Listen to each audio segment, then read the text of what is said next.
Okay, so welcome all to today's class. Today's class is about, let's say, एक नया session हम लोग लेंगे, एक नया वीडियो, एक नया बढ़िया वीडियो के साथ मैं आया हूँ.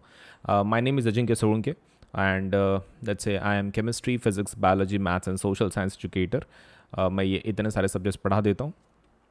प्लस अनअकैडमी के ऊपर हर एक एग्ज़ाम के लिए जितनी भी एग्ज़ाम्स है, मेजॉरिटी ऑफ द एग्ज़ाम्स के लिए प्रिपरेटरी हमारे पास कोर्सेस हैं. आप प्रिपरेशन करवा सकते हैं, भले ही वो नीट हो, जेई हो, 6 to 10 तक हो, 11th 12th हो, लेट्स से फिर तो एमपीएससी हो, यूपीएससी हो, इट डजेंट मैटर.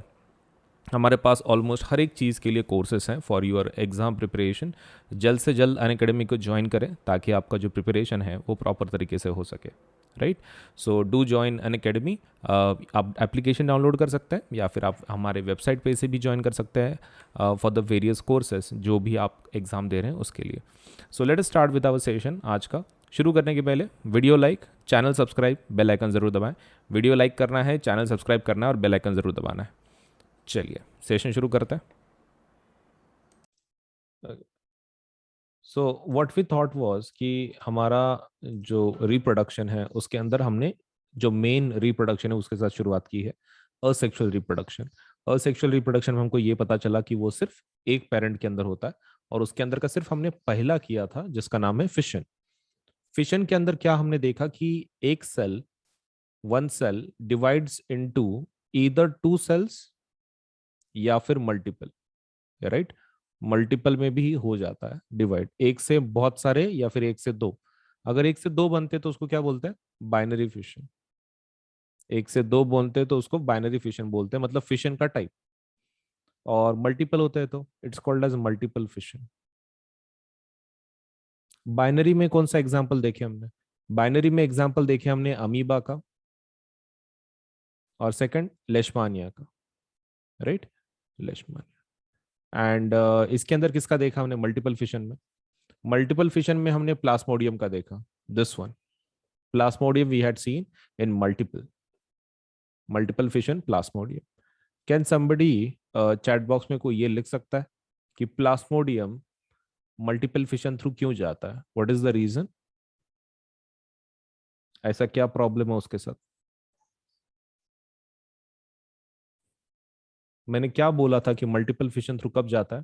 जब सराउंडिंग, यस, उसका सराउंडिंग थ्रेटनिंग हो, जब उसको surrounding region is not good, it's not let's say conducive to the growth of the cells, तो हम क्या करते हैं उसके अंदर एक प्रोटेक्शन का लेयर बनाते हैं और उसके अंदर ग्रो करवाते हैं. So this happens only if multiple fission कब होता है? जब बाहर का environment is not good for the growth of a particular organism, तब जाके मल्टीपल फिशन में कन्वर्जन रहता है. अब बात करेंगे fragmentation. Now this is something really good, काफी मजेदार है as compare to the previous one. तुम्हारा फिशन वगैरह बहुत आसान है ना, लेकिन अभी उससे भी और अच्छा है fragmentation. Can somebody give me the English meaning of fragment?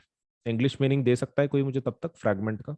Very simple, fragment.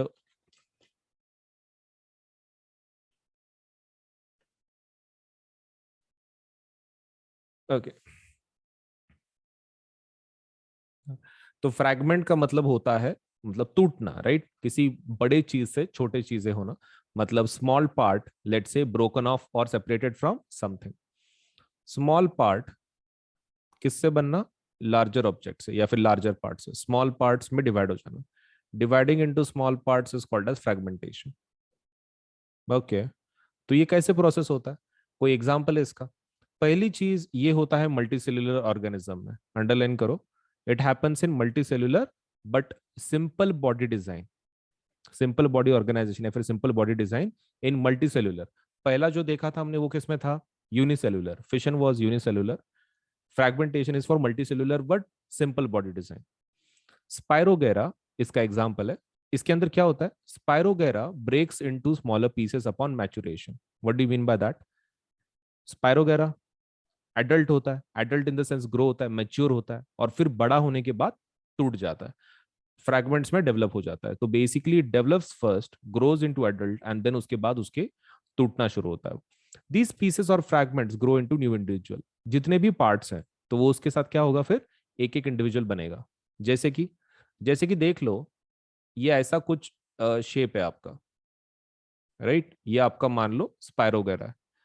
तो इसमें जो भी पार्ट्स तैयार हो रहे हैं, फ्रैगमेंट्स तैयार हो रहे हैं, हर एक का एक एक ऑर्गेनिज्म बनेगा। मतलब इसका एक बनेगा, इसका एक बनेगा, इसका एक बनेगा, इसका एक बनेगा और इसका एक बनेगा। Each part will develop into new organism.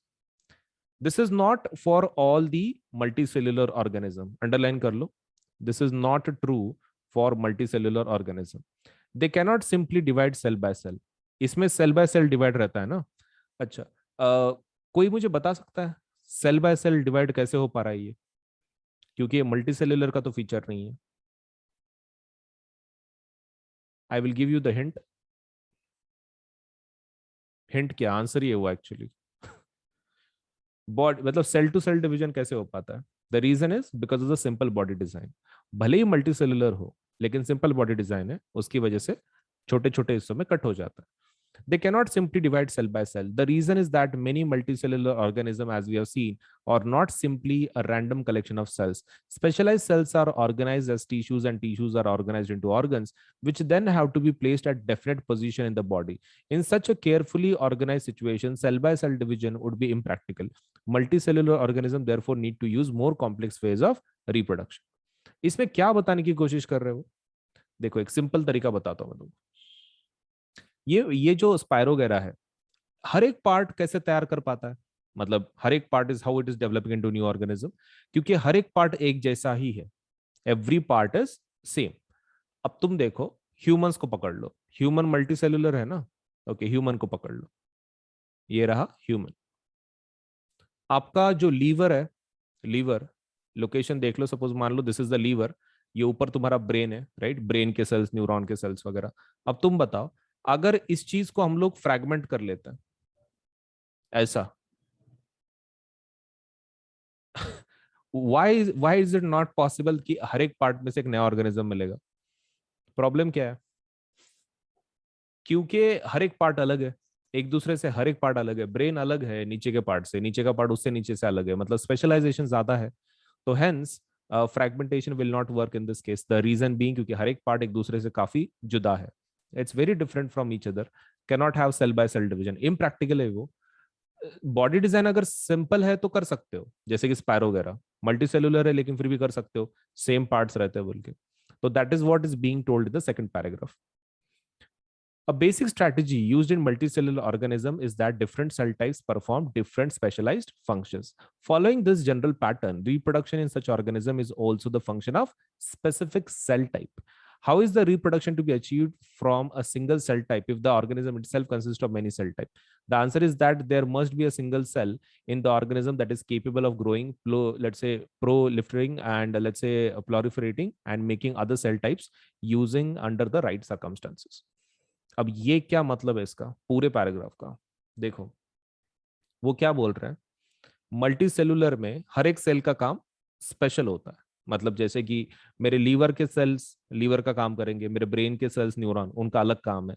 जो भी सेल है मेरे बॉडी में, हर एक का कुछ ना कुछ तो अलग अलग काम है। तो हम लोग ऐसा बोल सकते हैं, every cell is specialised. Specialised है, राइट। हर एक सेल क्या है, स्पेशलाइज्ड है हमारे बॉडी में। कॉमन काम नहीं करते, मतलब मेरा एक सेल, सभी सेल एक जैसे काम नहीं करते, हर एक का अलग अलग फंक्शन है। नाउ रिप्रोडक्शन तो एक पर्टिकुलर सेल टाइप से होना चाहिए। तो इसका ये सॉल्यूशन कैसे निकालेंगे हम लोग? प्रॉब्लम क्या है, if you want to have reproduction, अगर हमको एक नया ऑर्गेनिज्म बनाना है, इतने अलग अलग टाइप के सेल कैसे बनाएंगे? मतलब लीवर की सेल कैसे बनाएंगे, ब्रेन की सेल कैसे बनाएंगे? हमारे पास तो बहुत ही फिर हार्ड है, मतलब क्या हर एक का अलग अलग बनाने का क्या? So what we can do is, आप एक कॉमन सेल से शुरुआत कर लो। The solution for this problem is, एक कॉमन सेल लो, एक ऐसा सेल बनाओ कि which is capable of converting itself to any another cell. मतलब एक तुम एक ऐसा कॉमन सेल निकालो कि जो ब्रेन सेल में भी कन्वर्ट हो सकता है, वो लीवर सेल में भी ग्रो हो सकता है, वो कोई भी सेल में ग्रो हो सकता है, whatever we ask that particular cell to do. तो ऐसा टाइप का कॉमन सेल चाहिए। ओके, तो this is the solution, underline कर लो। Single cell type in the organism that is capable of growing, let's say proliferating and making other cell types. What do you mean by proliferating? देखो, proliferating का मतलब होता है increase, proliferation of weapons बोलते हैं generally हम लोग इसको, ये इंटरनेशनल न्यूज में वगैरह काफी वर्ड यूज होता है proliferating। तो proliferating का मतलब क्या है? Increase, increase. तो लेट अस सी कि फ्रैगमेंटेशन का रिवीजन करते हैं, फिर तुमको डाउट आप पूछ सकते हो। फ्रैगमेंटेशन में क्या सीखा हमने? सबसे पहला, ये मल्टी सेल्यूलर के लिए है। क्या ये हायर मल्टी सेल्यूलर के लिए है? नहीं, multi cellular but with simple body design, मतलब हमारे लिए नहीं है। नेक्स्ट पॉइंट, मल्टी सेल्यूलर अपने बॉडी में प्रॉब्लम कैसे सॉल्व करते हैं, क्योंकि मल्टी सेल्यूलर में हर एक सेल का फंक्शन अलग अलग रहता है। वो प्रॉब्लम को कैसे सॉल्व करते हैं हम लोग? तो हमारी बॉडी क्या करती है ड्यूरिंग रिप्रोडक्शन, एक ऐसा सेल बनाती है कि जो किसी भी सेल में कन्वर्ट हो सकता है। मतलब it can convert to brain cell, neuron, तुम्हारे क्या बोलते हैं, लीवर सेल्स, मसल सेल्स, जो आपके जो भी सेल्स आपको चाहिए हर एक सेल में कन्वर्ट हो सकता है। तो that is how we are solving our issue. तो हम लोग ऐसा बोल सकते हैं, ये पूरे पैराग्राफ में मतलब फ्रैगमेंटेशन का कम एंड मल्टी सेल्यूलर का ज्यादा बात की गई है इन्होंने। वही है, they have not discussed much about fragmentation. Technically they have just talked about fragmentation का एक पैराग्राफ, बाकी के दो तो मल्टीसेल्युलर पे ही है। लेट अस सी देन, इसमें अगर कुछ डाउट्स है तो प्लीज पूछ लेता है। फ्रैगमेंट रीजनरेशन, अब रीजनरेशन क्या प्रकार है? देखो, मुझे एक चीज बताओ, जब हमारी उंगली कट जाती है, मान लो तुम्हारा हाथ है, तुम ब्लेड के साथ काम कर रहे हो, ब्लेड से तुम्हारा हाथ कट गया, तो क्या होगा? वो स्किन पूरी भर के निकलेगी फिर से, मतलब क्लॉटिंग होगी, और बाद में पता भी नहीं चलेगा वहां पे कट है कि नहीं। लेकिन मतलब हम लोग बोल रहे हैं कि it is going to regenerate, right? Your body is going to regenerate again. वो स्कार मतलब पूरा निकल जाएगा, ऐसा भी हो सकता है कि वो स्कार कभी दिखे ही ना, मतलब जो कट हुआ है आपके हाथ पे। लेकिन एक और एक क्वेश्चन, अगर आपकी उंगली कट गई तो? With the bone, with the bone ना, मतलब मैं खाली ये नहीं बोल रहा हूँ सिर्फ नॉर्मल ब्लेड का स्क्रैच नहीं बोल रहा हूँ, मैं बोल रहा हूँ उंगली ही टूट गई, मतलब उंगली बची ही नहीं है। पहले 5 उंगलियां थी, अभी सिर्फ 4 है। ओके, तो main question, can we regenerate our whole finger? Whole finger possible है क्या? नहीं ना, मतलब some kind of regeneration is possible. जैसे कि तुम्हारे हाथ के ऊपर कुछ ब्लेड लग गई, कुछ लग गई, तो रीजनरेट हो जाएगा। लेकिन पूरी उंगली की उंगली कैसे आएगी? That is not possible. लेकिन आर देयर सम एनिमल्स की जिसके अंदर ये होता है? हाँ होता है। तुमने छिपकली को देखा है? लिजर्ड, उसके पीछे की जो टेल है वो बेसिकली टूट जाती है, समटाइम्स इट लीव्स, फिर से रीग्रो कर सकता है वो, रीजनरेशन कैपेसिटी ज्यादा है। तो हम लोग ऐसा बोल सकते हैं कि एनिमल टू एनिमल डिपेंड करता है कि आपकी रीजनरेशन कैपेसिटी कैसी है। मतलब हर एक एनिमल के अंदर रीजनरेशन होता है, हमारे अंदर भी है, छिपकली के अंदर भी है, लेकिन छिपकली के अंदर कुछ ज्यादा ही है। तुम देख सकते हो ना, पूरी टेल की टेल वापस आ जाती है, मतलब टूटने के बाद भी इट कैन रीग्रो। अपनी अगर उंगली वगैरह कट गया तो हम लोग फिर से ग्रो कर सकते हैं क्या पूरी की पूरी उंगली? Not possible. मतलब रीजनरेशन हर एक ऑर्गेनिज्म में होता है, लेकिन कुछ ऑर्गेनिज्म का कुछ ज्यादा ही रीजनरेशन होता है। ओके, तो ये एक मेथड है कि जो बहुत सारे ऑर्गेनिज्म यूज करते हैं for reproduction. Okay, let us see इसमें क्या लॉजिक है। तो लॉजिक कुछ ऐसा है, many fully differentiated organism have the ability to give rise to new individual organism from their body parts. If the individual is somehow cut or broken up into many pieces, many of these pieces grow into separate individuals. क्या नाटक है? Example देखो, ये Planaria को ले लो। Planaria is this one, ये worm की जैसा रहता है। तो ये प्लानेरिया को अगर तुमने कट कर दिया 3 हिस्सों में, ऐसे 3 हिस्से अगर तुमने कट कर लिए, तो हर एक पीस जो है एक नया ऑर्गेनिज्म बनाएगा। तुमने कितने टुकड़े किए? 3 टुकड़े किए, तीनों से 3 ऑर्गेनिज्म बनेंगे। हम लोग ऐसा बोल सकते हैं, प्लानेरिया का रीजनरेशन कैपेसिटी कुछ ज्यादा ही है। Do you agree with this? हम तो नहीं कर पाते। ऐसा होता क्या कि हमारा हाथ कट गया और उसमें से और एक तुम पैदा हो रहे हो? It's not possible, right? तुम्हारा हाथ कट गया तो हाथ कट गया, दैट्स इट, उसमें से कुछ ग्रो नहीं होगा। सो इसमें हो रहा है, लेकिन इसमें हो रहा है, there are certain organism which can grow like this. Okay, so underline कर लो प्लानेरिया। और कौन है इसके जैसा? और एक ऑर्गेनिज्म है जिसका नाम है hydra. Hydra is also one of the, let's say this one animal की which can grow with the help of regeneration. So इस मेथड को क्या बोलते हैं कि कट पार्ट से ग्रो होना, इसको बोलते हैं regeneration. Regeneration is carried out by specialised cell. अच्छा, तुमको क्या लगता है रीजनरेशन कोई भी सेल कर सकते हैं क्या? नहीं ना, कोई ऐसे सेल चाहिए कि जो स्पेशल काम में आए, ऐसे इसके लिए स्पेशल काम है ना, तो स्पेशल सेल चाहिए। These cells let's say proliferate and make large number of cells, पहले के जैसा ही नाटक, जैसे ऊपर हुआ था वैसे ही। From this mass of cells, different cells undergo change to become various cell type and tissues. These changes take place in an organized sequence referred to as a development. However, regeneration is not the same as reproduction, since most organisms would not normally depend on being cut up to, let's say, able to reproduce. ये last वाला statement समझ के लेते हैं क्या है। वो क्या बोल रहे हैं कि रीजनरेशन हम लोग रिप्रोडक्शन में नहीं डाल सकते। क्यों? रीजन ये है कि रिप्रोडक्शन से कोई ऑर्गेनिज्म कटता नहीं है। Are you understanding? When you are trying to create a new organism, पहले ऑर्गेनिज्म को कुछ होता नहीं है, मतलब इट्स स्टिल लिविंग। इसमें क्या हो रहा है कि आपका कौन सा ऐसा ऑर्गेनिज्म है कि जो खुद को कट करके लेगा to develop a new organism. मतलब ये तो ऐसे हो गया कि जैसे कि ह्यूमन को अगर दूसरा ह्यूमन पैदा करना है तो अपना हाथ काट के ले लो या फिर पैर काट के ले लो, तभी जाके न्यू ऑर्गेनिज्म बनेगा। It doesn't make sense, right? तो ऐसा प्रेफर्ड चॉइस किसी का होगा नहीं, किसी ऑर्गेनिज्म का, कि खुद को ही कट करके नया ऑर्गेनिज्म बनाओ। Doesn't seem right. So hence हम लोग रीजनरेशन को रिप्रोडक्शन में जनरली नहीं काउंट करते हैं। The reason is because no organism would depend on this method to reproduce. Okay, so planaria एक है, हाइड्रा एक है, these are the two examples, right? चलिए, इसके ऊपर का कुछ डाउट्स एक बार पूछ लेते हैं। इसको अंडरलाइन कर लो खाली, हाइड्रा एंड हु, प्लानेरिया। एक बार रिवाइज करवा देता हूं, क्या याद रखना है आपको। इसमें से आपको ये याद रखना है कि होता क्या है। तो the parts of the organism they grow into matured organism. Second example पता होना चाहिए, प्लानेरिया, हाइड्रा। कौन करता है ये regeneration? It is done by specialised cell. क्या हर एक ऑर्गेनिज्म ये कर सकता है? नहीं। Next point is regeneration reproduction में आता है क्या? Technically not, because no organism will depend on this method to grow. लेकिन फिर भी इसके बाद भी अगर कुछ डाउट है, so let me ask. Okay, so I will tell you the differences, आप खाली उसको याद कर लो। याद नहीं, लिख लो उसको समवेयर, चलेगा? पहला डिफरेंस तो डेफिनेशन होगा, डिफरेंट डेफिनेशन आप लिख सकते हो, आई थिंक उसमें कोई इश्यू नहीं है, correct?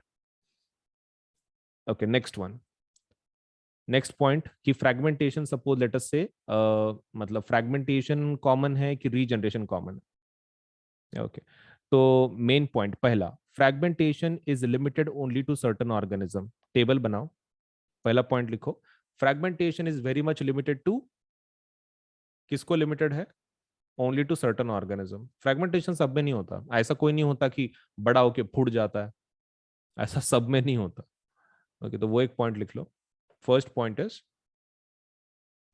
Fragmentation is limited to certain organism. Fragmentation limited है, fragmentation limited to certain organism.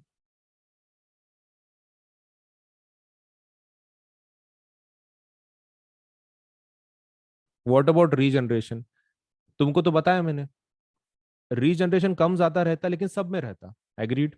Regeneration जैसे कि हम में भी है, मैं मानता हूं कि हम लोग एक नया ऑर्गेनिज्म तैयार नहीं कर सकते, बट रीजनरेशन तो हम में है ना, even though the degree is very different. Okay, तो हम लोग क्या लिखेंगे कि it is seen in every organism. Regeneration is seen in every organism while the extent might be different. Regeneration seen in different organism, different नहीं, sorry, every organism. Regeneration seen in every organism, हर एक organism में दिखता है, fragmentation नहीं होता। ठीक है, यहां तक is okay. Main question, fragmentation में स्पेशलाइज सेल होते हैं क्या? फ्रेगमेंटेशन में स्पेशलाइज सेल होता है? Obviously not, right? No specialise cell involve, no specialise cell involve, no specialise cell. कोई स्पेशल सेल ये डिवीजन नहीं करवाता, ग्रो नहीं करवाता। इसमें स्पेशलाइज सेल्स होते हैं, स्पेशलाइज सेल्स प्रेजेंट। ओके, यहां तक ठीक है। दो पॉइंट एक बार देख लो, तुम्हारा डेफिनेशन और ये दो पॉइंट्स। ओके, अब फ्रैगमेंटेशन बताओ किसका पार्ट है? रिप्रोडक्शन का पार्ट है, right? Fragmentation is a process of reproduction. What about regeneration? ये किसका पार्ट है? Part of reproduction. और ये भाई साहब रीजनरेशन। ये रीजनरेशन दोनों के हैं, रीजनरेशन दोनों के हैं। कौन दोनों? Reproduction and regeneration is a part of regeneration also. मतलब क्या? बॉडी का अपने अंदर जो रहता, दैट इज रीजनरेशन ना, सेकंड वाला। और ये ऑर्गेनिज्म प्लानेरिया में वो रिप्रोडक्शन बोल के काम करता है, ऐसा है। ठीक है। और एक चीज एक सिंपल और एक की जो तुम्हारे को काफी अच्छा रहेगा, दिमाग में याद रहेगा। फ्रैगमेंटेशन ना जनरली प्लांट्स के लिए रहता है, generally for plants, generally for plants. Plant like जो भी ऑर्गेनिज्म है उसके लिए। And what about regeneration? Regeneration animals के लिए रहता है, generally for, generally for animals. ये काफी इंपॉर्टेंट पॉइंट है कि फ्रैगमेंटेशन आपका प्लांट्स के लिए रहता, मैक्सिमम ये जो आपका रीजनरेशन एनिमल्स के लिए होता है। ठीक है। I think this will help out. जरूरत से ज्यादा बता दिए हैं। ओके,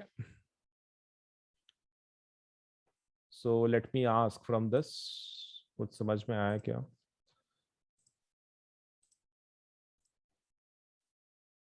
ओके, तो बडिंग क्या रहता है? Organism such as hydra use regenerative cell for reproduction in the process of budding. Hydra, ये तो आप भी नाम सुना था ना? हाँ, यू हैड। हाइड्रा इसके अंदर था रीजनरेशन में, कैन यू सी? मतलब हाइड्रा के पास दो मेथड है क्या? हाँ, हाइड्रा के पास दो मेथड है। कौन कौन? एक है रीजनरेशन, एक है रीजनरेशन, मतलब अगर वो कट गया फॉर सम रीजन तो उसमें से भी ग्रो होगा। और दूसरा मेथड क्या है? बडिंग के थ्रू। मतलब ये खुद भी कर सकता है, खुद भी रीग्रो हो सकता है। मतलब हाइड्रा बडिंग के थ्रू भी ग्रो हो सकता है, रीजनरेशन के थ्रू भी ग्रो हो सकता है। कमाल की चीज है। Okay, use regenerative cell for reproduction in the process of budding. In Hydra, a bud develops as outgrowth due to repeated cell division at one specific site. Okay, तो ये देख लो, ये आपका हाइड्रा है, यहाँ पे बड तैयार हो रहा है। What is this? This is nothing but an outgrowth, इसको आउटग्रोथ बोलते हैं। And this is nothing but rapid cell division हो रहा है यहाँ पे। क्या हो रहा है? Rapid cell division. यहाँ पर रैपिड सेल डिवीजन हो रहा है और उसकी वजह से एक नया ऑर्गेनिज्म तैयार हो रहा है। हम लोग ऐसा बोल सकते हैं, दिस इज समथिंग लाइक वो प्लांट की जैसे, like growing tissues and all. मतलब लाइक आपका वो ये तैयार हो रहा है, टहनी जैसी तैयार होती है, ब्रांच जैसे तैयार होती है प्लांट की, वैसे तैयार हो रहा है ये।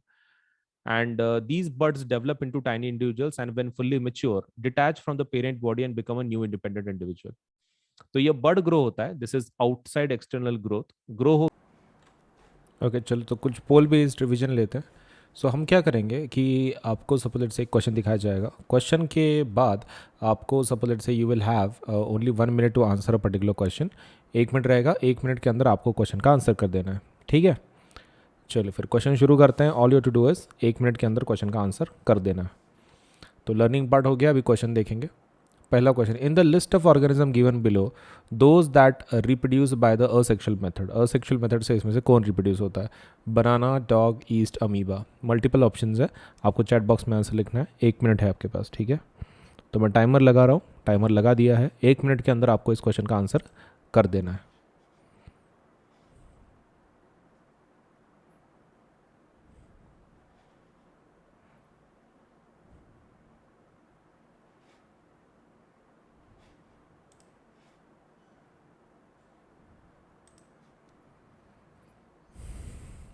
ओके, आपके पास सिर्फ 1 मिनट है, 1 मिनट के अंदर ही क्वेश्चन का आंसर कर देना है, ठीक है?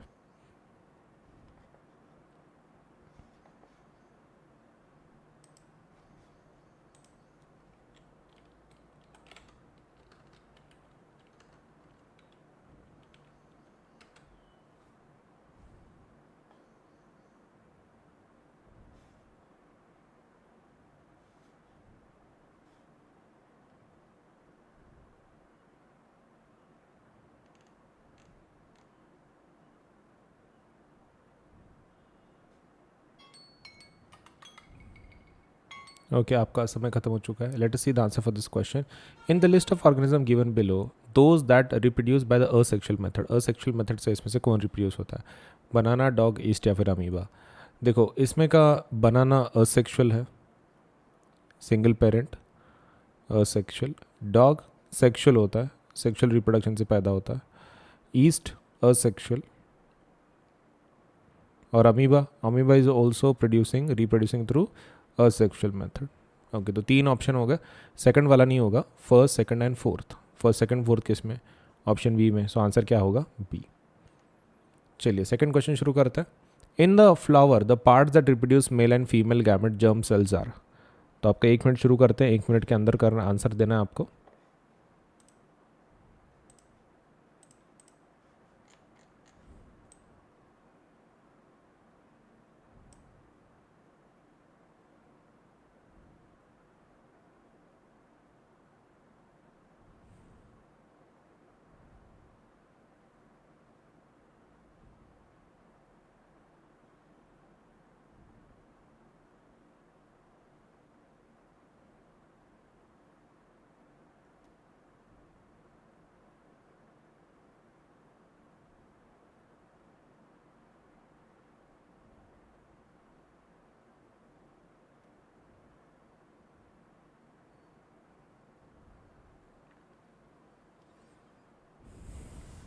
ओके थोड़ा सोच समझ के बोलिए, आपका समय खत्म हो रहा है.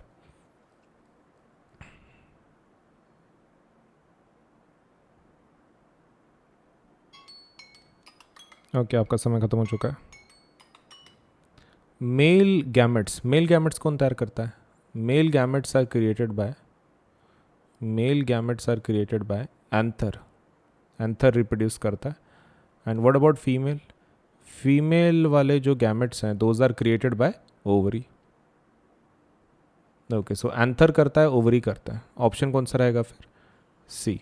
सी would be the option for this. चलिए all the best for the next question. Which of the following is the correct sequence of events? इसमें से करेक्ट सिक्वेंस कौन सा है इवेंट्स का of sexual reproduction in a flower? Pollination, fertilization, seedling, embryo, seedling embryo fertilization pollination, pollination fertilization embryo seedling, embryo seedling pollination fertilization. चलिए all the best. आपको खाली sequence identify करना है, ज़्यादा हार्ड नहीं है. Just have to identify the sequence, that's it.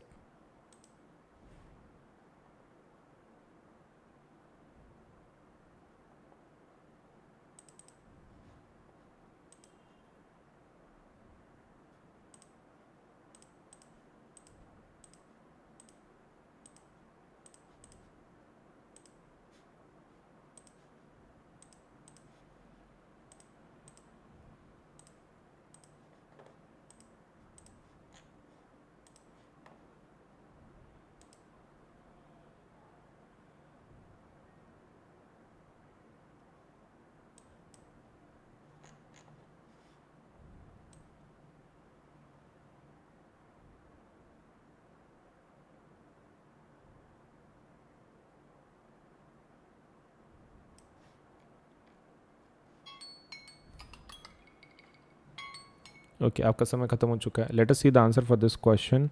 Which of the following is the correct sequence? Pollination. Okay सबसे पहला पॉलिनेशन होता है. ओके ठीक है तो 2 ऑप्शन तो ऑटोमेटिकली कट गया. Pollination, pollination, fertilisation, fertilisation. Main question seedling पहले होता है कि एम्ब्रियो पहले होता है? देखो एम्ब्रियो पहले बनता है. एम्ब्रियो पहले बनता है, उसके बाद आपका सपोज लेटर से क्या होता है, सीडलिंग बनता है. सो आंसर क्या रहेगा? सी. पहले एम्ब्रियो बनेगा फिर सीडलिंग बनेगा. Offspring formed by asexual method of reproduction have greater similarity amongst themselves because. क्यों होता है? 1 मिनट आपके पास, 1 मिनट के अंदर आंसर करना है इस क्वेश्चन का. Offspring formed by asexual method of reproduction have greater similarity among themselves because. चलिए सो आपके पास 1 मिनट रहेगा. Offspring formed by asexual method of reproduction have greater similarity amongst themselves because. क्यों सिमिलैरिटी सेम होती है? Asexual reproduction involves only one parent. Asexual reproduction does not involve gametes. Asexual reproduction occurs before sexual reproduction. Asexual reproduction occurs after sexual reproduction. तो थोड़ा सोच समझ के बताना है, ठीक है. चलिए आपका 1 मिनट शुरू करते हैं अब. आपका 1 मिनट शुरू हो चुका है. 1 मिनट के अंदर आंसर करना है इस क्वेश्चन का.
ओके, आपका समय खत्म हो चुका है. Let us see the answer for this question. Offspring found by asexual method of reproduction. Okay, तो इसके अंदर asexual reproduction involves only one parent. सही है क्या? मतलब does it involve only one parent? Yes, true. Asexual reproduction does not involve gametes, मतलब gametes नहीं रहते उसके अंदर. That is also true. Asexual reproduction occurs before sexual reproduction. नहीं, ऐसा नहीं होता. Asexual reproduction occurs after sexual reproduction. ऐसा भी नहीं होता. तो ओनली सिर्फ दो स्टेटमेंट्स करेक्ट है, फर्स्ट एंड सेकंड. हो गया फिर करेक्ट. चलिए नेक्स्ट क्वेश्चन पे जाते हैं फिर. आपका क्वेश्चन देख लेते हैं. Characters transmitted from parents to offspring are present in, किस में प्रेजेंट होता है? So cytoplasm, ribosome, Golgi bodies या फिर जीन्स. आपका 1 मिनट शुरू हो चुका है, जल्दी से आंसर कीजिए.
ओके, आपका समय खत्म हो चुका है. Characters transmitted from parents to offspring are present and किसके अंदर रहता है? Cytoplasm, ribosome, Golgi bodies, genes. तो सभी जो कैरेक्टरिस्टिक्स कहाँ होती है? जीन्स में होती है. ये आपको ध्यान ध्यान में रखना है, ठीक है. All the characteristics passed to the let's say offspring from parents are present in genes. Characters that are transmitted from parents to offspring during reproduction show. Okay, तो कैरेक्टर जो ट्रांसफर किए जाते हैं पेरेंट्स से ऑफस्प्रिंग की तरफ, तो वो क्या होता है? Similarities with the parents, only variation with parent, both similarity variation with parent, neither. तो आपका 1 मिनट शुरू हो चुका है, आंसर कीजिए.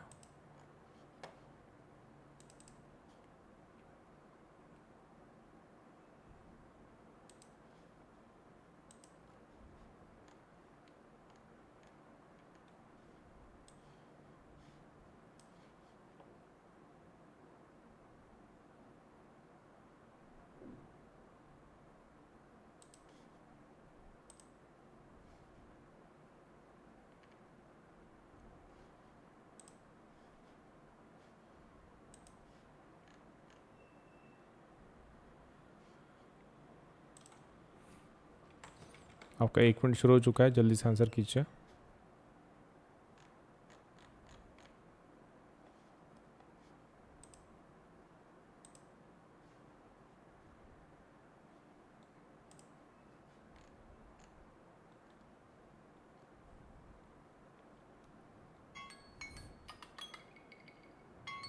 ओके, आपका समय खत्म हो चुका है.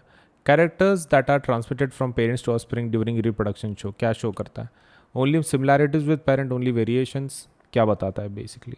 तो देखो, पेरेंट्स के सिमिलैरिटीज़ तो रहेंगे ही रहेंगे ऑब्वियसली बच्चे के अंदर, एंड पेरेंट्स के साथ वेरिएशन भी रहेगा उसका, थोड़ा बहुत खुद के चेंजेस. सो आंसर इज सी.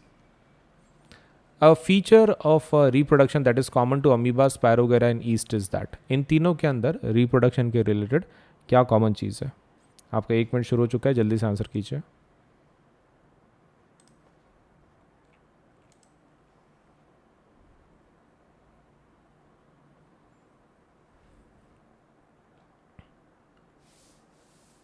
थोड़ा सोच समझ के, ज़्यादा नहीं.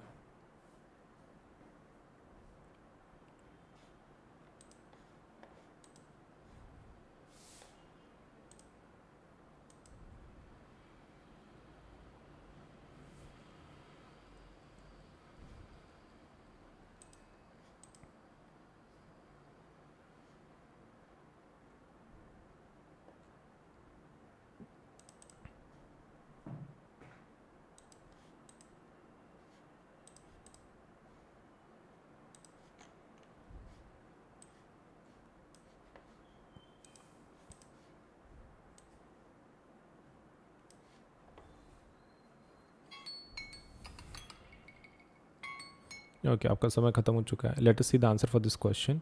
फीचर ऑफ रिप्रोडक्शन की जो कॉमन है, अमीबा, स्पायरोगैरा एंड ईस्ट के बीच, मतलब ये तीनों के अंदर कॉमन है. ओके, पहली चीज़, they all produce asexually, that is the correct one. They are multicellular, नहीं. They reproduce only sexually. They are unicellular, नहीं, उसमें के कुछ ये भी हैं multicellular. So answer is A. In spirogyra asexual reproduction, ठीक है, असेक्सुअल रिप्रोडक्शन जो है स्पायरोगैरा के अंदर, तो टेक्स प्लेस बाय, किससे प्लेस होता है? Breaking up of filaments into smaller bits, division of cells into two cells, division of cells into many cells, formation of young cells from older cells. चलिए, आपका 1 minute शुरू हो रहा है, जल्दी से आंसर कीजिए. 1 मिनट आपका शुरू हो चुका है.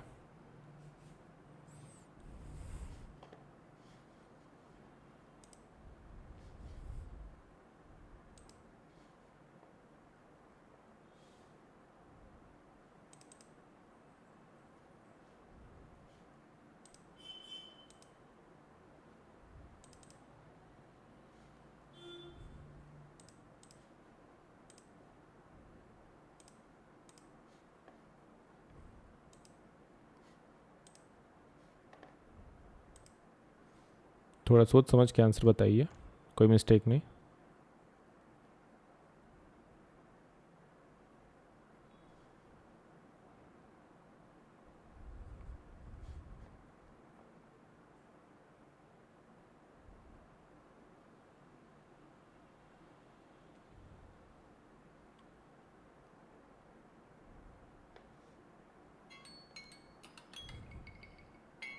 ओके, आपका समय खत्म हो चुका है. लेट अस सी स्पायरोगैरा के अंदर क्या बराबर है. स्पायरोगैरा कैसे रिप्रोड्यूस करता है? असेक्सुअली करता है, वो तो बराबर है. Breaking up of filaments into smaller bits, वो स्मॉलर बिट्स में डिवाइड कर लेता है. दूसरा is division of cells into two cells, ये तो बाइनरी फिशन हो गया. Division of cells into many cells, ये बाइनरी फिशन हो गया. और ये नीचे वाला, this is multiple fission.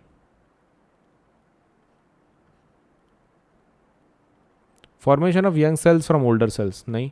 Breaking up filaments, yes, spirogyra का वही रहता है, breaking of filaments into smaller bits. चलिए, नया क्वेश्चन देख लेते हैं. Ability of the cell to divide into several cells during reproduction in plasmodium is called as. जो सेल्स डिवाइड होने का जो एबिलिटी रहता है ड्यूरिंग रिप्रोडक्शन प्लास्मोडियम के इसमें, उसको क्या बोलता है? Budding, let's say reduction, division, binary fission, multiple fission. आपका समय शुरू हो चुका है, जल्दी आंसर कीजिए.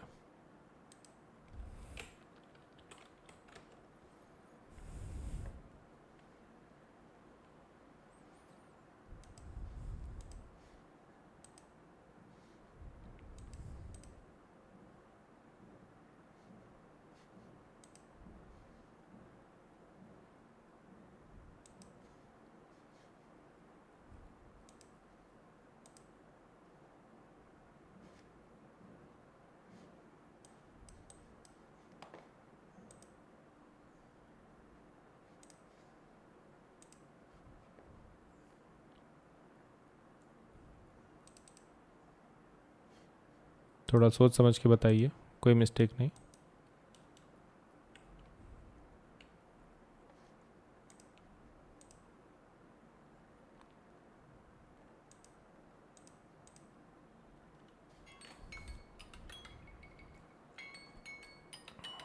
ओके, आपका समय खत्म हो चुका है. Let us see the answer for this question.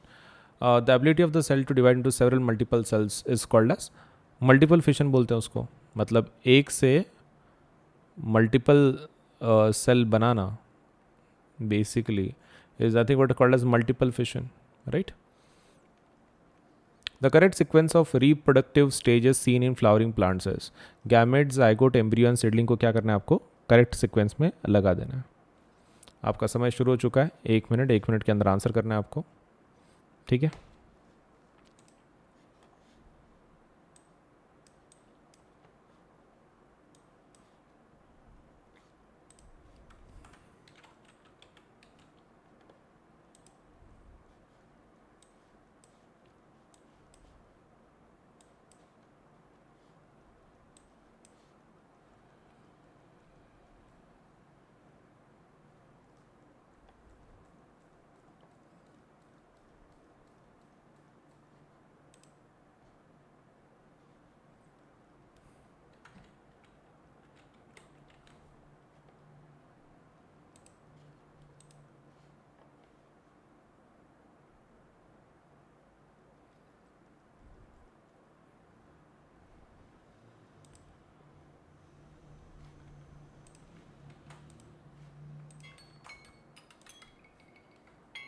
Okay, आपका समय खत्म हो चुका है. Let us see the answer for this question. Question कुछ इस तरह है.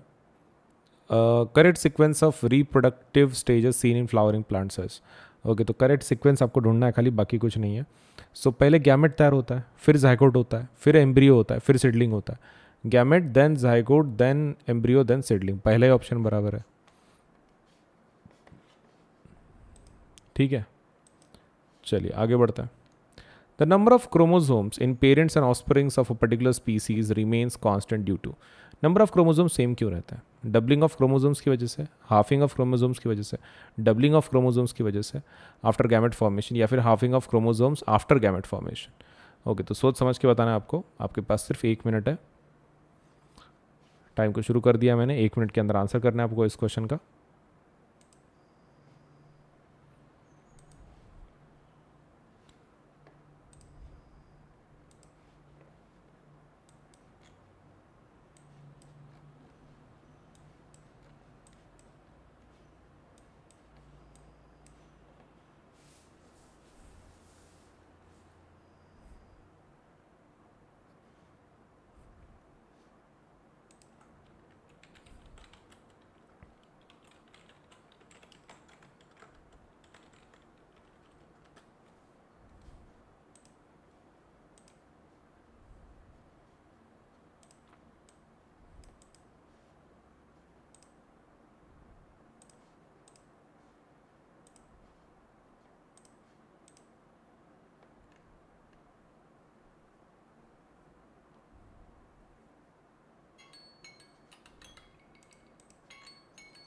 ओके, आपका समय खत्म हो चुका है. Let us see the answer for this question. सबसे पहला, the number of chromosomes in parents and offspring of a particular species remains constant. Constant कैसे रहता है? क्योंकि उसमें हाफ हो जाता है. हाफ वाला बराबर है डबल, वो डबल तो होता नहीं. हाफ बराबर है half chromosomes during gamete formation, after gamete formation. Gamete formation उसके लेट्स से ड्यूरिंग होता ही है. So halving of chromosomes during gamete formation. So B point is correct, B option is correct.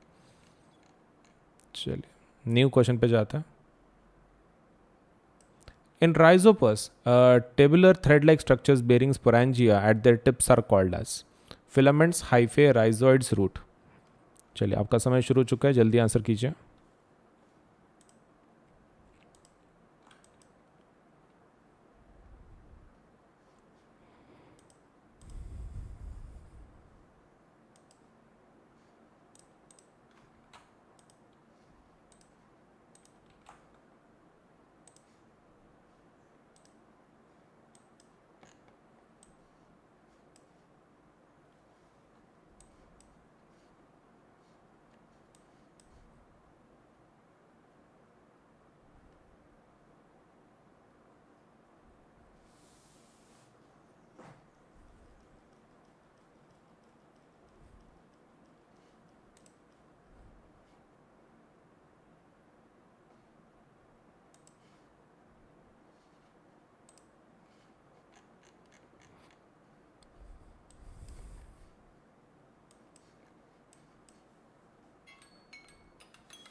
Okay, आपका समय खत्म हो चुका है. Rhizopus tubular thread like structures bearing sporangia at that tip, उसको क्या बोलते हैं? देखो, राइजोपस की अगर बात हो रही है so we need to discuss about कि उसका आंसर क्या होगा, राइट? मतलब जो जिसके ऊपर स्पोरेंजिया वगैरह रहता है उसके बारे में बात कर रहे हैं. So that is nothing but called as hyphae. Hyphae बोलते हैं उसको. Bearing sporangia at the tips are called as hyphae. Vegetative propagation refers to formation of new plants from. New plants किससे बनते हैं? Stem, roots, flowers, stem, roots, leaves, stem, root, flowers, fruits, stem, leaves and flowers. चलिए आपके पास 1 minute है. 1 minute के अंदर answer करना है आपको इस क्वेश्चन का.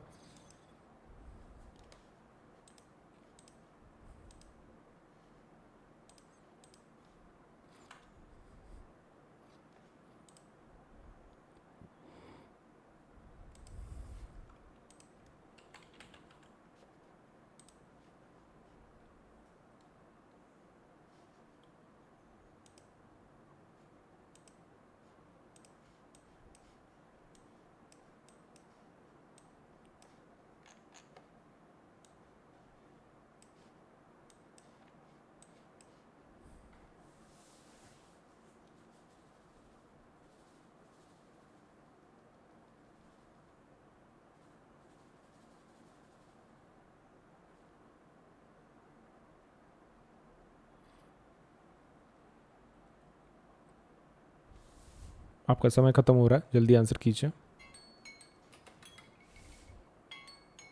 ओके, वेजिटेटिव प्रोपगेशन कैसे फॉर्मेशन होती है? Stem roots flowers, stem roots leaves, stem flowers fruits, stem leaves flowers. तो that is nothing but stem roots and, ये तो बराबर नहीं है, ये गलत है।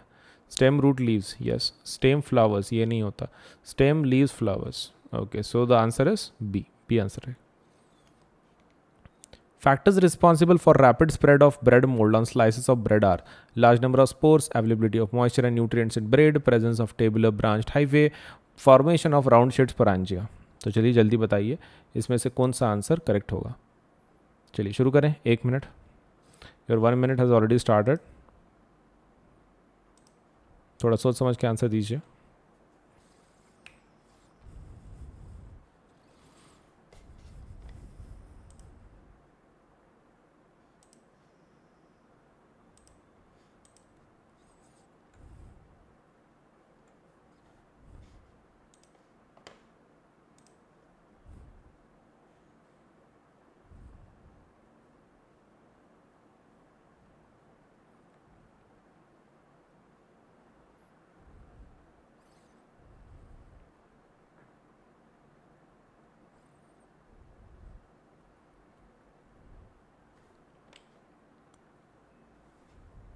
आपका 1 मिनट खत्म हो रहा है, जल्दी से आंसर कीजिए इसका।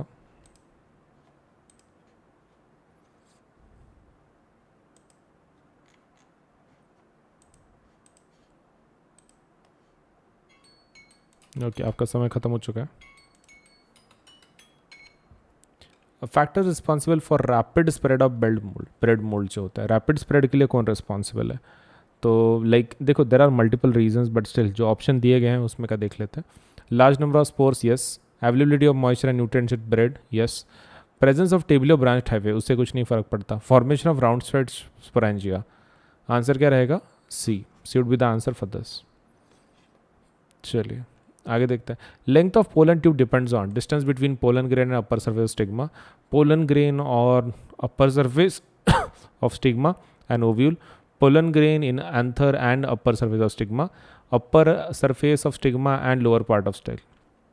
चलिए आपका समय शुरू हो चुका है, 1 मिनट, जल्दी आंसर कीजिए। 1 मिनट के अंदर आपको इस क्वेश्चन का आंसर कर देना है। आपको नहीं आता है तो I will help out.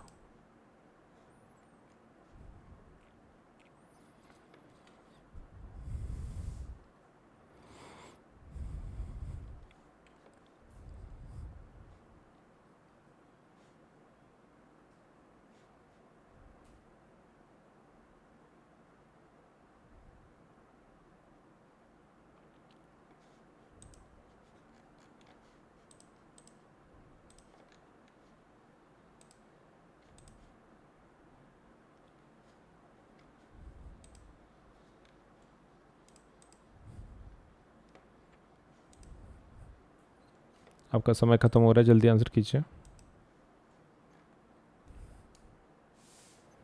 Length of pollen tube किस पर डिपेंड करती है?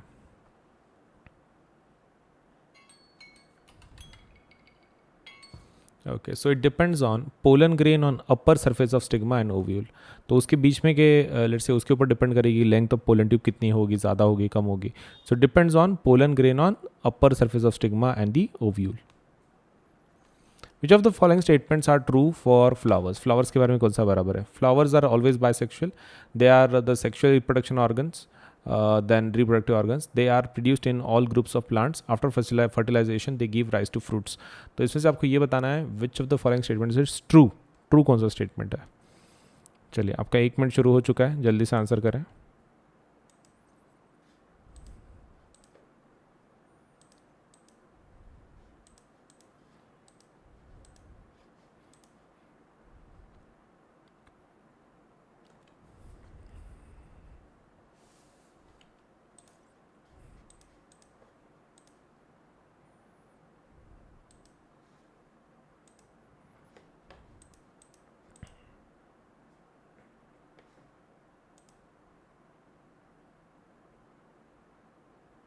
आपका 1 मिनट खत्म हो रहा है, जल्दी आंसर कीजिए। 1 मिनट बचा आपके पास। Which of the following statements are true for flower? Flowers are always bisexual. They are sexual reproductive organs. They are produced in all groups of plants. After fertilization, they give rise to plants. जल्दी answer कीजिए.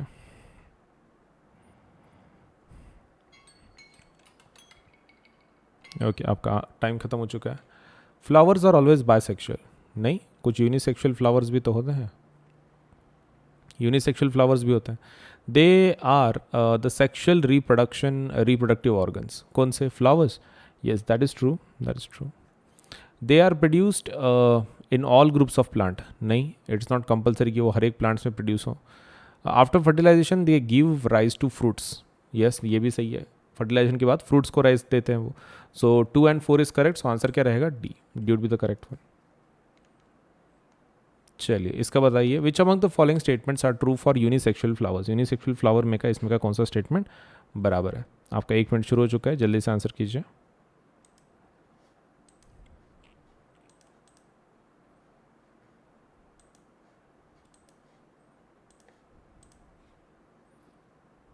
थोड़ा सोच समझ के बताइए. No mistakes.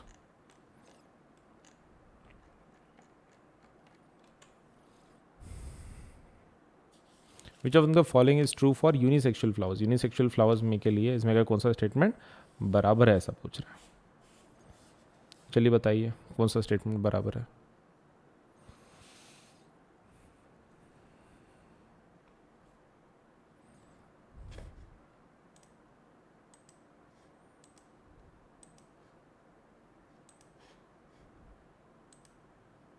आपका समय खत्म हो रहा है. जल्दी आंसर कीजिए.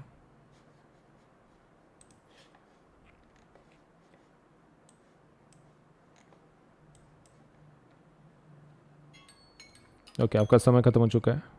Late us see the answer for this question. Which of the following statements is true for asexual reproduction? Flowers के अंदर, यूनिसेक्सुअल फ्लावर्स के अंदर. तो they possess both the स्टेमन and pistol. नहीं, यूनिसेक्सुअल फ्लावर उसको नहीं बोलते. यूनिसेक्सुअल मतलब सिर्फ एक ही होता है, एक तो स्टेमन है तो pistol. They both possess either स्टेमन और पिस्टल. हाँ सही है, दे पजेस.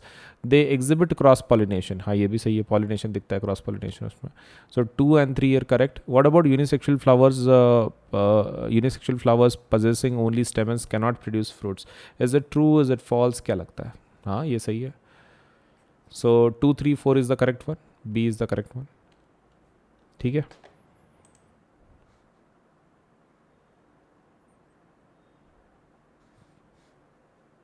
चलिए नेक्स्ट देखते हैं.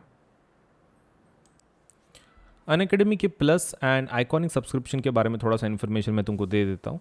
देखो, बेसिक प्लान ये जो है हमारा वो प्लस कोर्स है जिसको हम लोग बोलते हैं. तो इसके अंदर आपको इंडिया के बेस्ट एजुकेटर पढ़ाएंगे. इंटरैक्टिव लाइव क्लासेस होंगे इसके अंदर. Live test series and quizzes भी होंगे. स्ट्रक्चर्ड कोर्सेस एंड पीडीएफ्स मिलेंगे आपको.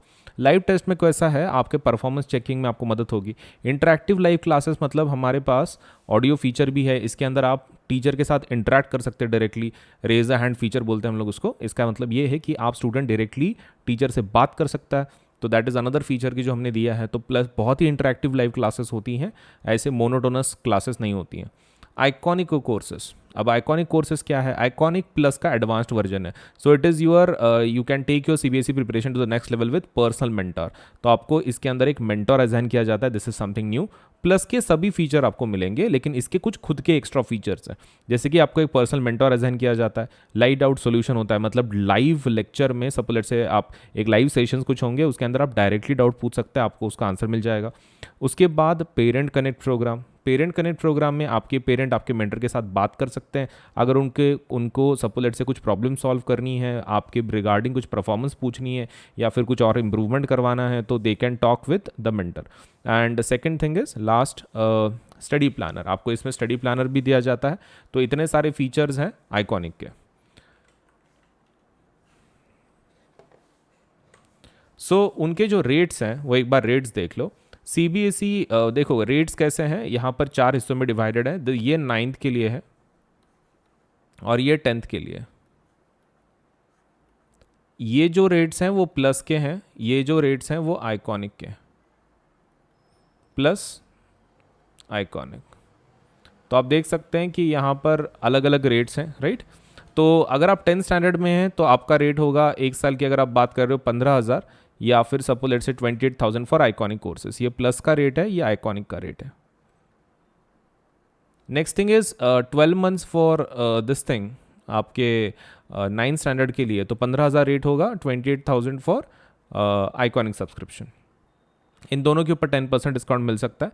कैसे लेना है, कैसे अवेल करना है, आपको क्या करना है, देखो इधर पेमेंट का बटन आएगा, उसके बाजू में कोड का बटन आएगा यहाँ पर, वो कोड को टैप करना है और वहाँ पे कोड क्या लिखना है, AS Life 10, AS Life 10 लिख देना है।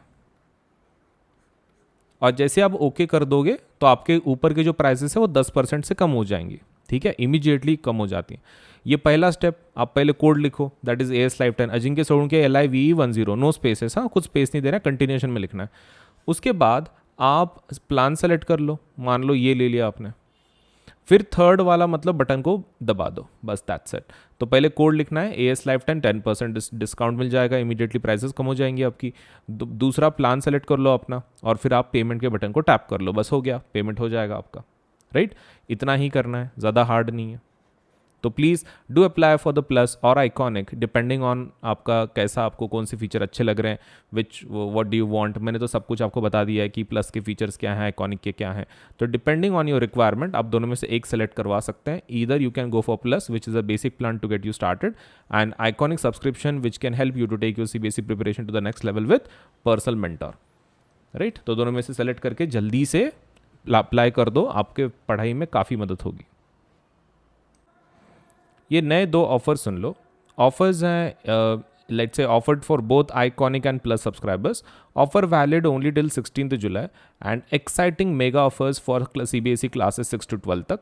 ऑफर्स कुछ इस तरह हैं कि अगर आप 12, 15, 18 मंथ्स का सब्सक्रिप्शन लगाते हो तो आपको फ्री सब्सक्रिप्शन मिल जाएगा CBSE का 2 महीने का, 24, 36, 48 मंथ्स के लिए 4 महीने का, एंड 60, 72, 84 मंथ्स के लिए 6 महीने का 6 महीने का CBSE का सब्सक्रिप्शन फ्री मिल जाएगा आपको।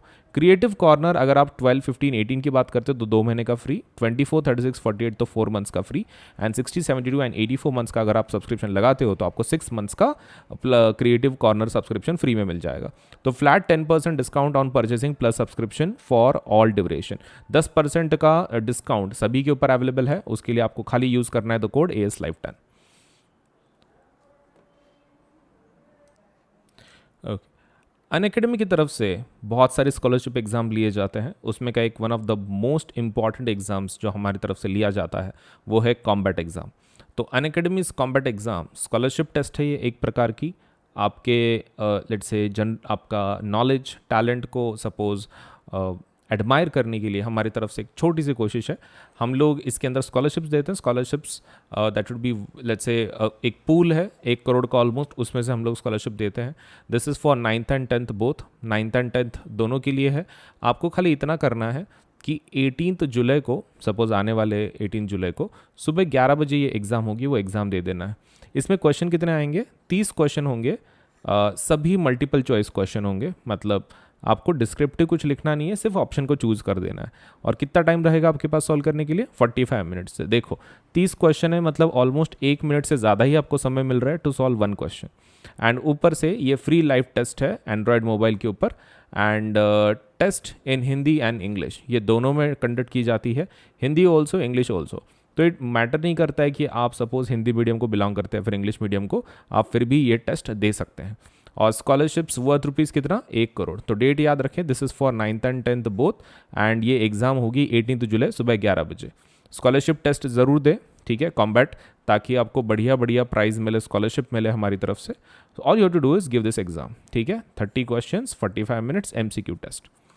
एंड इसके फीचर्स क्या हैं, देखो 2 crore worth of scholarships instead of 1 crore, 5,000 learners get chance to win scholarships instead of 1,500 learners, 7 days validity of scholarship codes instead of 14 days। तो 14 डेज की जगह पे 7 दिन का वैलिडिटी होगा। तो इतने सारे फीचर्स हैं कॉम्बैट के, ज़रूर दे दो आने वाले संडे के एग्जाम को। तो एनरोल अभी कर लो, ठीक है, आज ही कर लो, अब भी कर लो ये वीडियो देखने के बाद, सो दैट आपका ये एग्ज़ाम आप दे पाओ। देखिए, आपको अगर 10% डिस्काउंट चाहिए कोई भी प्लस या फिर आइकॉनिक कोर्सेज पे आपको खाली इस कोड का इस्तेमाल करना है। जब भी आप पेमेंट करें, all you to do is use this code that is AS Live 10, Ajinkya Solanke LIVE10। आप ये कोड का इस्तेमाल कर सकते हैं पेमेंट करते वक्त, और भले ही आप कोई भी कोर्स को अप्लाई कर रहे हो, मतलब 6 to 10, 11, 12 सभी जितने भी कोर्सेस हैं अनअकैडमी की तरफ से, सबके ऊपर आपको 10% डिस्काउंट मिल जाएगा with the use of this code. तो ये कोड का इस्तेमाल करें AS Live 10 और 10% डिस्काउंट ले आपके कोई भी कोर्स के ऊपर, ठीक है। AS LIVE10। अनअकैडमी के एप्लीकेशन को आज ही डाउनलोड करें। आप गूगल प्ले से भी डाउनलोड कर सकते हैं, या फिर आपके पास आईफोन है तो आप ऐप स्टोर पे से भी अनअकैडमी के एप्लीकेशन को डाउनलोड कर सकते हैं। All you to do is go to Google Play if you are using Android, if you are using Apple let's say iOS, आप मोबाइल यूज़ कर रहे हो एप्पल का, तो आप ऐप स्टोर पे जाके यू कैन डाउनलोड। अब इसके ऊपर अगर सब let's say if you want to see some features, आप टेस्ट करना चाहते, देखना चाहते कि किस प्रकार के कोर्सेस हैं, क्या है, तो वो जब आप लेट्स से इंस्टॉलेशन करोगे तो हो सकता है कि आपको कोड पूछे, so that you can access some features, so that you can see for yourself कि कितना अच्छा एप्लीकेशन है, आपको कितना मदद कर सकता है पढ़ाई में। तो आप एक काम कर सकते हो, वहाँ पे you can use this code AS Live 10 for unlock के लिए, मतलब जो भी फीचर्स हैं वो अनलॉक हो जाएंगे। लिमिटेड फीचर्स अवेलेबल होंगे, लेकिन फिर भी आपको एक एटलीस्ट आइडिया आ जाएगा कि आपके ये सच में आपको हेल्प करेगा कि नहीं करेगा। So do use the code AS Live 10 to unlock the features. Application को इंस्टॉल करें, अगर आपको कोड पूछता है तो आपको कोड वहाँ पे एंटर करना है AS Live 10, Ajinkya Solanke LIVE10, ठीक है। सो CBSE's latest guidelines are live on Unacademy. हम जो एक नए गाइडलाइंस जो आए हैं CBSE के, तो CBSE के जो भी गाइडलाइंस है न्यू, मतलब जैसे उन्होंने बोला है कि 2 एग्जाम्स लेना है टर्म 1 टर्म 2 के नाम से, तो हम लोगों ने उसके लिए काफ़ी तैयारी करके रखी है। So new batches are starting from 19 July for CBSE class 9th and 10th। Batches dedicated to term 1, सिर्फ टर्म 1 का सिलेबस हम लोग इसमें कंप्लीट करेंगे, completely aligned with the new CBSE guidelines. जो भी CBSE ने गाइडलाइंस दी है उसके तहत ही ये बैचेस बनाई गई हैं। ऑल सब्जेक्ट्स इंक्लूडेड, सभी सब्जेक्ट इंक्लूड किए गए हैं, and Hindi and English mode of delivery. तो आपको इंग्लिश में भी बैचेस हैं, हिंदी में भी बैचेस हैं, जो भी आपको अच्छा लगता है उसमें से आप उन बैचेस को अटेंड कर सकते हैं। टर्म 1 एग्जामिनेशन अप्रोचिंग इन 3 months, सिर्फ 3 महीने में आ रही है, और कोई भी प्लेटफॉर्म इतने जल्दी सपोज आपको अपडेट नहीं देगा। अनअकैडमी ये जो प्लेटफॉर्म है ये आपको जल्दी से जल्दी नए बैचेस दे रहा है, वो भी न्यू फॉर्मेट के हिसाब से, तो आप इसका मैक्सिमम फ़ायदा उठाओ। अभी तक आपने अगर प्लस को सब्सक्राइब नहीं किया है, जल्दी से सब्सक्राइब कर लो, ताकि आपको ये जो बेनिफिट्स हैं न्यू अपडेट्स के, आपको जल्दी से ये इसका फ़ायदा हो सके आपके पढ़ाई के अंदर। ये कुछ नई बैचेस लॉन्च हुई है, उसके बारे में थोड़ा इन्फॉर्मेशन दे दूँ। क्लास 10th के लिए जो बैचेस लॉन्च हुई हैं वो है टारगेट 22 बैच 5 जुलाई से, और ये कब तक ख़त्म होगा कोर्स? 30 नवंबर तक। और इसमें सिकंदर सर SST पढ़ा रहे हैं, कुणाल किशोर सर मैथ्स पढ़ा रहे हैं, शुभम झा साइंस पढ़ा रहे हैं, Mallya Rastogi let's say ma'am English पढ़ा रही हैं, अनुषा मैम हिंदी पढ़ा रही हैं। और क्लास 9th के लिए जो बैच है वही टारगेट 22 बैच, नाम सेम है लेकिन क्लास 9th के लिए। उसके अंदर हार्दिक सर SST पढ़ा रहे हैं, मैथ्स संतोष सर पढ़ा रहे हैं, साइंस सपना मैडम पढ़ा रही हैं, इंग्लिश प्रेक्षा मैडम पढ़ा रही हैं, और हिंदी भावना मैडम पढ़ा रही हैं। तो ये डेट्स याद रखो, 5 जुलाई एंड 30 नवंबर। उसके बाद कुछ और 2 बैचेस हैं। टारगेट 22 बैच जो 5 जुलाई से शुरू हुई है, 30 नवंबर तक चलेगी ये। इसके अंदर मैथ्स गुजेती मैडम पढ़ा रही हैं, साइंस भावना मैडम पढ़ा रही हैं, SST हार्दिक सर पढ़ा रहे हैं, इंग्लिश पुनीता मैडम पढ़ा रही हैं, एंड जो ये है हिंदी कोर्स है वो अनुषा मैडम पढ़ा रही हैं।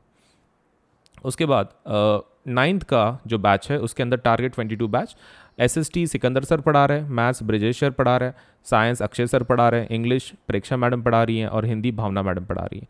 सो ये बैचेस में ज़रूर एनरोल करें, और हर मंडे एक नई बैच लॉन्च हो जाती है, तो ज़रूर एनरोल करें, ताकि आपका जो प्रिपरेशन है 9th एंड 10th का वो बहुत ही प्रॉपर तरीके से हो सके। तो ये न्यू बैचेस है, और हर मंडे हम लोग एक नई बैच लॉन्च कर देते हैं, तो आपके प्रिपरेशन में काफ़ी मदद हो जाती है।